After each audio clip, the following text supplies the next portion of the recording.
जय हिंद साथियों, welcome to Paramount Royal Academy. तो जो बड़ा सवाल इस समय आपके कमेंट के माध्यम से देखने को मिल रहा है, तो 2-3 सवाल ऐसे हैं जिनमें फ़र्स्ट ऑफ ऑल तो बात है कि आपका रिज़ल्ट जो है अग्निवीर जो सेकंड सर्कल का जो हमारा एग्ज़ाम हुआ है और जो अपना टोटल जो फाइनल मेरिट लिस्ट कब आने वाली है। सेकेंडली यहाँ पर जो सवाल आ रहा है वो ये निकल के आ रहा है कि एवरेज जो स्कोर यहाँ पर यानी कि जो मेरिट का जो कट ऑफ है वो कितना जा सकता है। तो सारी बातों में हम यहाँ पर डिटेल में चलेंगे, तो वीडियो में बिल्कुल अंत तक बने रहें। साथ ही साथ फर्स्ट टाइम यदि आप चैनल पर विजिट कर रहे हैं तो चैनल को भी आप ज़रूर सब्सक्राइब करें ताकि आने वाली जितनी भी वीडियोज़ हैं उसकी अपडेट आपको समय पर मिलती रहे। तो चलिए सबसे पहले यहाँ पर यदि हम बात करते हैं तो वो हम बात करेंगे आपका जो रिज़ल्ट है वो एक्सपेक्टेड कब आ सकता है। जैसे यदि हम आज बात करें तो आज है 24 जनवरी 2024। अब देखिए रिज़ल्ट की जो एग्जैक्ट डेट है उसका जो अनुमान हम लगा रहे हैं वो किस बात पर लगा रहे हैं, क्योंकि लास्ट टाइम यदि हम बात करें तो लास्ट टाइम जब हमारी नई भर्ती निकली थी तो उसका जो फॉर्म रिलीज़ हुआ था 10 फरवरी 2023 को, और उसी से पहले 28 जनवरी 2023 को जो पिछले बैच का जो पूरा जो यहाँ पर रिज़ल्ट था वो अनाउंस हो चुका था। 28 जनवरी की शाम को टेस्ट का रिज़ल्ट यहाँ पर निकल चुका था। तो उसी के मद्देनज़र हम देखें तो इस बार जो फॉर्म शुरू होंगे फर्स्ट वीक ऑफ फेब में हो जाएंगे, यानी कि आज 25 तारीख हो चुकी है। तो विद इन वीक जो है आपको यहाँ पर 100% अपना रिज़ल्ट देखने को मिल सकता है, यानी कि रिज़ल्ट बहुत नज़दीक है और यहाँ पर इंतज़ार जो है आपको जो है जल्दी ही समाप्त होने वाला है। साथ ही साथ सेकेंडली यहाँ पर हम बात करेंगे कि कितने कैंडिडेट्स जो हैं यहाँ एआरओ से हमारे जो है क्वालिफाई हुए होंगे। मैं चाहे अपने मंडी एआरओ की बात करूँ या देश भर में जितने भी एआरओज़ हैं जहाँ पर आने वाले समय में जो है रिज़ल्ट अनाउंस होने हैं उनकी बात करूँ, तो देखिए साथियों पिछली बार के मुकाबले में इस बार जो है स्ट्रेंथ है बहुत कम है। यदि हम बात करें तो तकरीबन हमारा जो मंडी पड़ता है उसमें 600 और 700 के बीच कैंडिडेट होंगे जो टोटली यहाँ पर फिट हुए होंगे, ठीक है। और अन्य जो एआरओज़ हैं उसमें आंकड़ा थोड़ा बहुत प्लस माइनस हो सकता है, तो उसी के अकॉर्डिंग आप भी यहाँ पर देखें। और जो सेकंड जो सवाल जो सबसे बड़ा यहाँ पर निकल कर आ रहा था वो आ रहा था कि मेरिट कितनी जाएँ।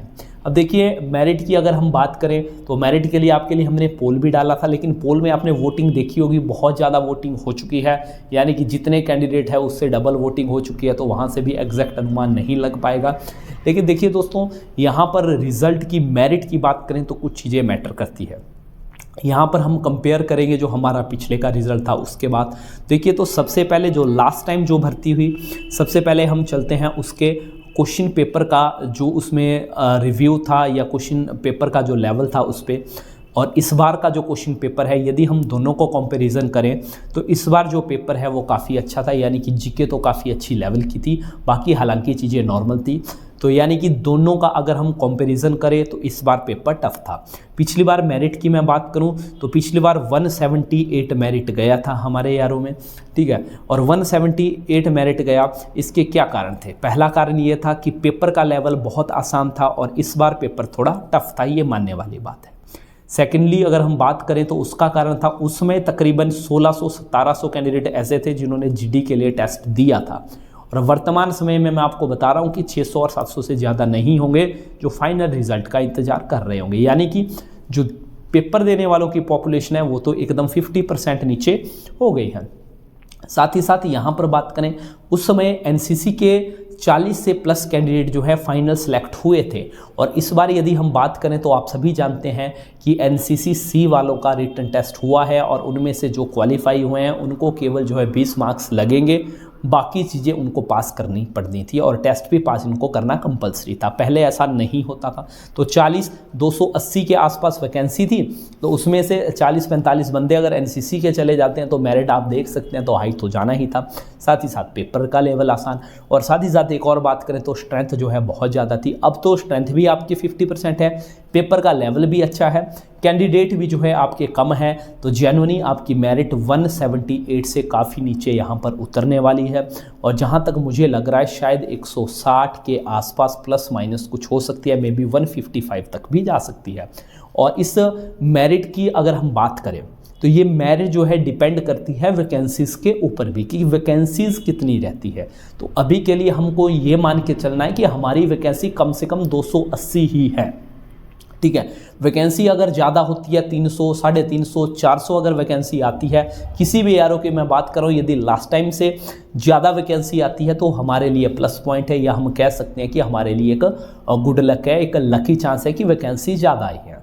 और अभी आप कोशिश करें, जब आप अपना कट ऑफ बना रहे हैं, अपने आप को देख रहे हैं कि आप कहाँ स्टैंड कर रहे हैं, तो कम से कम मार्क्स को आप अपने अज्यूम करें कि मेरे रिटर्न में कम से कम इतने बनेंगे और कम से कम इतनी ही वैकेंसी होंगी और ज़्यादा से ज़्यादा इतने जो है कैंडिडेट होंगे जो है अपना फिजिकल वगैरह सारे जो प्रोसेस है वो क्वालिफाई कर चुके होंगे। तो यहाँ से यदि आपको लगता है कि आपका जो है नंबर आ जाएगा तो 100% आएगा।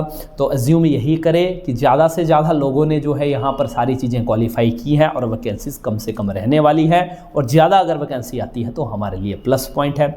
और अब हम कुछ कर भी नहीं कर सकते हैं, जो करना था हमें रिटर्न में करना था, फिजिकल में करना था। और यहाँ पर दोस्तों एक और बात है, यदि हम बात करें, पहले होता था मेन रिटर्न कि रिटर्न में आप कितना ले रहे हैं, ठीक है, और इस बार भी चीज़ वही है। लेकिन पहले हम ये देखते थे कि जब फिजिकल होता था तो एक्सीलेंट के कॉलम में कैंडिडेट बहुत कम होते थे और गुड में ज़्यादा होते थे। लेकिन इस बार जो मेरा अनुमान है, जो मैंने पूरी भर्तियां देखी है, तो एक्सीलेंट में कैंडिडेट ज़्यादा है, यानी कि 100 नंबर वाले कैंडिडेट बहुत हैं और लास्ट टाइम की भर्ती में ये कैंडिडेट की स्ट्रेंथ कम थी एज़ कम्पेयर टू 88 मार्क्स। साथ ही साथ यहाँ पर मैं एक और बात कहना चाहूँगा एवरेज स्कोर की। जितने भी कैंडिडेट से मैं अब तक बात कर पाया हूँ और लास्ट भर्ती में मैंने बात की थी, तो मैंने साथियों ये देखा है कि ऐसे लोग लास्ट भर्ती में जो एवरेज स्कोर था वो 45 और 46 क्वेश्चन थे, जो मैक्सिमम लोग करके आए थे क्योंकि पेपर आसान था। और इस बार जो एवरेज जो अटेम्प्टेशन है वो 35-36 की। हार्डली कुछ लोग होंगे जो 40 से प्लस करके आए हैं और जिनके वो क्वेश्चन सही हैं। कुछ तो आपको ऐसे भी मिलेंगे जिन्होंने 50 किए हैं, लेकिन जो है उनको पता नहीं है मेरे सही कितने हैं, गलत कितने हैं। लेकिन मैं उन लोगों की बात कर रहा हूँ जो अच्छे से एग्जाम दे के आए हैं। औसतन स्कोर की बात करें या अटेम्प्टेशन की बात करें तो 35, 36, 37 क्वेश्चन, इससे ऊपर नहीं है। 37-37 का औसत आप लेके चले, और लास्ट टाइम यही औसत 45 और 46 का था। यानी कि मेरिट तो 100% नीचे उतरेगी। अब कितना ही नीचे उतरती है ये देखने वाली बात होती है, ठीक है। तो उम्मीद करता हूँ कि जल्द ही आपका रिजल्ट आ जाएगा और अब टेंशन लेके कुछ होने वाला नहीं है। अपनी आप सारी टेंशन प्रभु श्री राम के चरणों में रख लें, क्योंकि आपको पता ही है हाल ही में जो है श्री रामचंद्र जी जो है अपने जो है मंदिर में विराजमान हो चुके हैं। बाकी सारा उन पे छोड़ दें और अपने रिजल्ट का इंतज़ार करें। अभी के लिए इतना ही। जय श्री राम। Thank you. जय हिंद।